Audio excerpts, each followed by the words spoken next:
Olá, você está no nosso canal Eleve-se. Eu sou Laodiceia, sou advogada. Essa é a Casey, psicóloga. Essa é a Lorene, terapeuta holística. Hoje nós vamos falar de gratidão como um pilar de autocuidado. Lorene, fale sobre a gratidão, sobre o efeito da gratidão, sobre a gratidão como uma estratégia para o nosso autocuidado. Às vezes a gente vê por aí, né, uma positividade tóxica e tudo tá lindo, perfeito, e não é sobre isso, tá? É sobre você conseguir enxergar coisas boas mesmo em situações ruins. E aí eu falei que eu ia contar a história do meu carro, quando meu carro quebrou. Na segunda-feira, no carnaval, meu marido saiu com a minha filha mais velha, eu fiquei com a mais nova e uma amiguinha dentro de casa. E aí a mãe dela ia fazer um negocinho lá pra elas à noite, eu peguei, mora muito perto da minha casa, e eu fui, deixei as duas lá, e 2 horas depois voltei pra buscar. Quando eu tava indo, na esquina da casa da amiga, o meu carro parou, simplesmente parou. E aí tinha um moço, parou bem perto de uma padaria, esse moço estava saindo da padaria, ele falou, moça, eu acho que estourou um negócio de gasolina lá no seu carro, você não vai conseguir fazer o carro pegar. E eu tava parada no meio da rua. Aí eu falei, o que eu vou fazer, moço? Onde que eu vou deixar meu carro e tal? Ele falou, vamos tentar empurrar, você vai ter que deixar em algum lugar e não vai pegar. E aí, enquanto a gente ficava nessa resenha, a pessoa que estava parada na frente da padaria saiu. E aí eu olhei e falei, eu vou parar ali na frente da padaria. Então eu soltei o carro de ré e consegui estacionar perfeitamente na frente da padaria. Falei, eu deixo o carro aqui e amanhã eu volto pegar. Agradeci o moço e fui a pé, peguei a minha filha, desci alguns quarteirões da minha casa, descemos a pé para casa. E aí eu falei, nossa, né? Mandei mensagem pro meu marido, o carro quebrou, tá lá, depois amanhã a gente vê. E aí eu consegui olhar para tudo aquilo e falar, nossa Deus, obrigada que o carro quebrou aqui. Eu estava sozinha no carro, porque eu fico muito preocupada quando quebra e a gente tá com as crianças. E elas ficam, ai meu Deus, o carro quebrou, e agora? O que vai ser? Então eu estava sozinha no carro. E o carro, consegui deixar o carro num lugar seguro, dentro, assim, bem em frente a uma padaria, que ia ter movimento ali toda hora, né? Um lugar seguro praticamente para deixar o carro. Perto da minha casa, na véspera de um feriado, que no outro dia eu não tinha compromisso nenhum, que eu não ia precisar usar o carro. E aí eu falei, nossa Deus, obrigada, porque de tudo que podia acontecer, não aconteceu nada, o carro parou. E quando eu levei no mecânico pra arrumar, eu até perguntei pra ele, nossa, tinha como prevenir isso? Ele falou, não tinha muito não, porque o negócio que estourou lá é um negócio que do nada estoura, não tem como fazer manutenção e tal. E mais uma vez eu falei, ai Deus, obrigada, porque deu tudo certo. Porque durante a semana eu frequento lugares longe, tem horário, tem responsabilidade. Eu falei, nossa, podia ter acontecido outros cenários ruins, mas é isso. E aí algumas pessoas falam assim, nossa, mas tá agradecendo porque seu carro quebrou? Eu falei, não, tô agradecendo porque dentro de tudo, de todas as possibilidades que ele poderia quebrar, ele quebrou numa possibilidade que não me afetou quase nada na minha vida. Que eu não ia usar o carro, eu tava seguro, tava tranquilo. E eu fiquei muito feliz por ter conseguido enxergar essa situação dessa forma. Mas é o que eu falei, né? Há alguns anos atrás, eu ia reclamar, eu ia falar, não acredito que meu carro quebrou, e agora eu tenho que pegar ela a pé, e nananã, e eu tô sozinho. E hoje eu não vi outra opção. Isso aconteceu no carnaval. E aí eu falei assim, nossa, que bom, né? E como que tudo isso afetou, até do meu marido não ficar preocupado com o carro, da minha filha não ligar de voltar a pé e ir embora, porque eu consegui enxergar algo de bom mesmo numa situação ruim. E isso é treino, porque é como eu falei, antigamente eu não conseguiria olhar para essa situação e falar, nossa, que bom que o carro quebrou no feriado. Eu ia fazer um estardalhaço ali. Mas é treinar mesmo de enxergar coisas boas mesmo em situações ruins. Observe que a Lorene gastou energia olhando para as possibilidades que ela tinha de sair daquela situação e não gastou energia na reclamação. Casey, o que você percebe quando você recebe seus pacientes? Como que é a abordagem deles? Como que quando eles chegam mais otimistas, menos otimistas, como que isso interfere no tratamento? É muito diferente de personalidade para personalidade essa questão tanto do otimismo quanto da gratidão e das possibilidades de enxergar, mas também a grande maioria é a questão de vivência mesmo. É o quanto que a pessoa experienciou ao longo da vida e foi vivendo e foi percebendo que a gente olhar positivamente para as situações, olhar para as situações e enxergar pelo menos um lado positivo, enxergar as possibilidades, faz toda a diferença, né? Essa premissa que a Lorena falou do a gente olhar o lado bom, da interpretação que a gente faz da situação, é a premissa da TCC, da terapia cognitivo-comportamental, que o que afeta os homens não são os fatos, mas a interpretação que deles fazem. Então, se eu interpreto uma situação muito negativamente, aquilo vai me afetar o dia inteiro. Eu vou passar o dia inteiro incomodada, o dia inteiro mal, porque eu estou interpretando aquilo como uma tragédia. Se eu interpreto aquilo, aconteceu, então agora eu vou ter que lidar com isso e está tudo bem, faz uma diferença total na vida da pessoa. O que eu percebo muito no consultório é isso, as pessoas que já chegam com uma visão mais otimista das coisas, e que já aprenderam ao longo da vida a interpretar mais positivamente as situações, são pessoas que se recuperam mais rápido, tanto de situações de tragédia, de relacionamentos, de perdas, porque elas conseguem olhar para isso de uma maneira que não as afete negativamente, conseguem olhar, estão sofrendo. E aí a questão da positividade tóxica, é importante a gente olhar para isso, porque não é fingir que não aconteceu.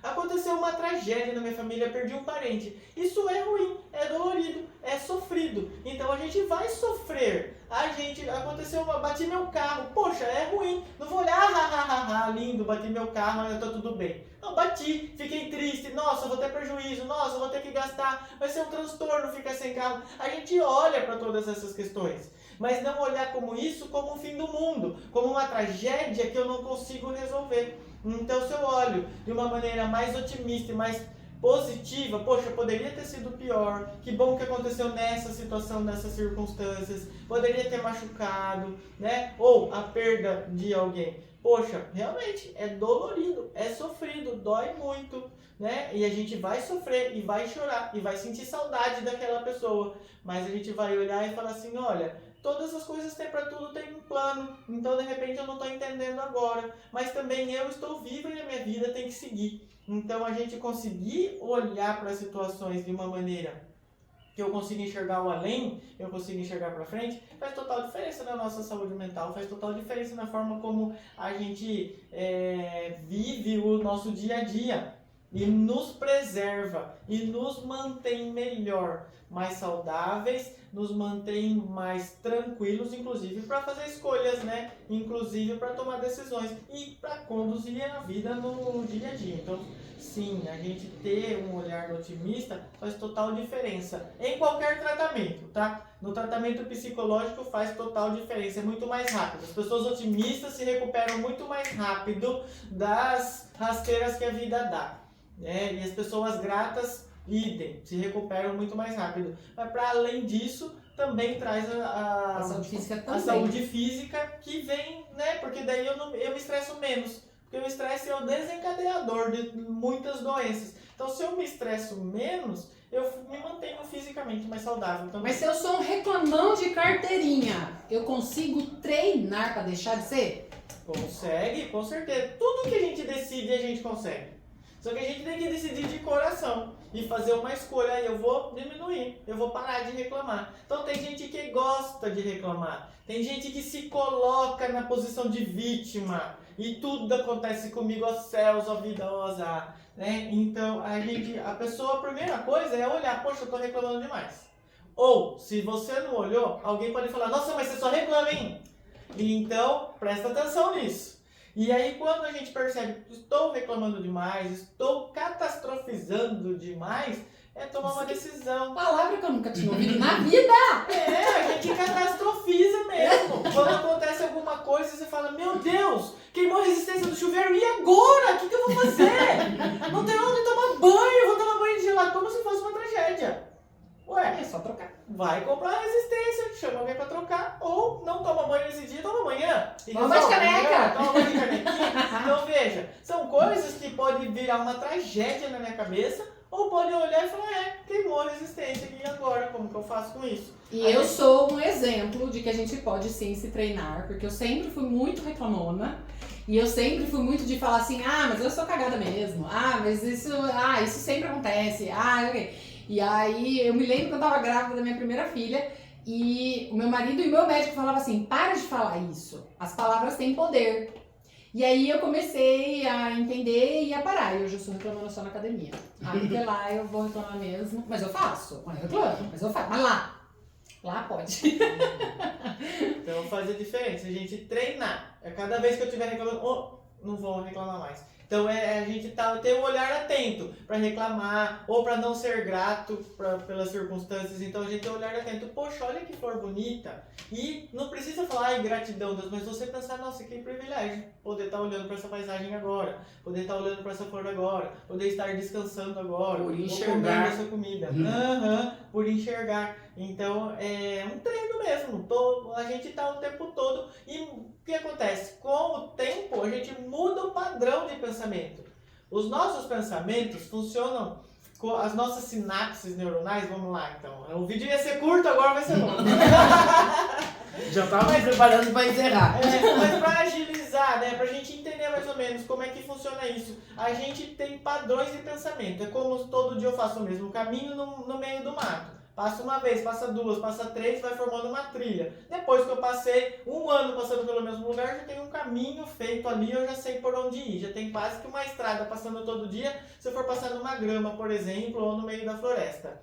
Esse é o nosso padrão de pensamento. Eu penso todo dia pelo mesmo caminho. Ele se fortalece, esse padrão de pensamento, essa sinapse. Quando eu começo a mudar, é como se eu estivesse mesmo entrando numa floresta com um facão para abrir um caminho.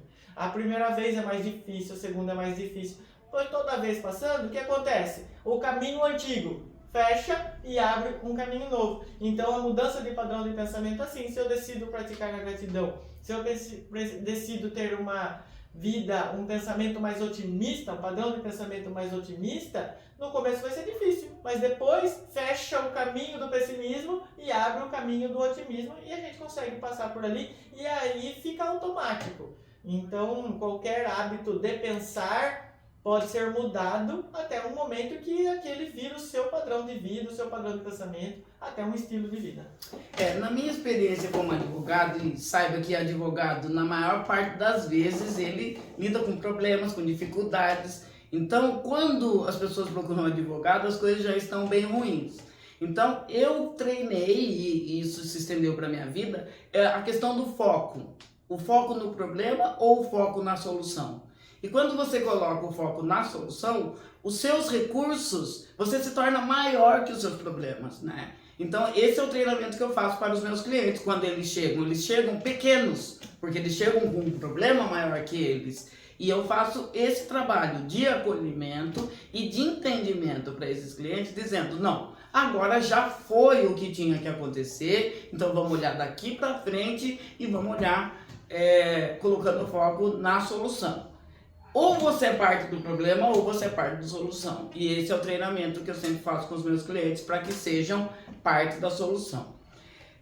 Se vocês gostaram desse vídeo, mande para os reclamões que vocês conhecem. Com certeza vocês conhecem alguém. Se vocês não conhecem, vocês que assistam o vídeo muitas vezes. Obrigada por estar aqui. Acompanhem os nossos vídeos sobre autocuidado. Um abraço.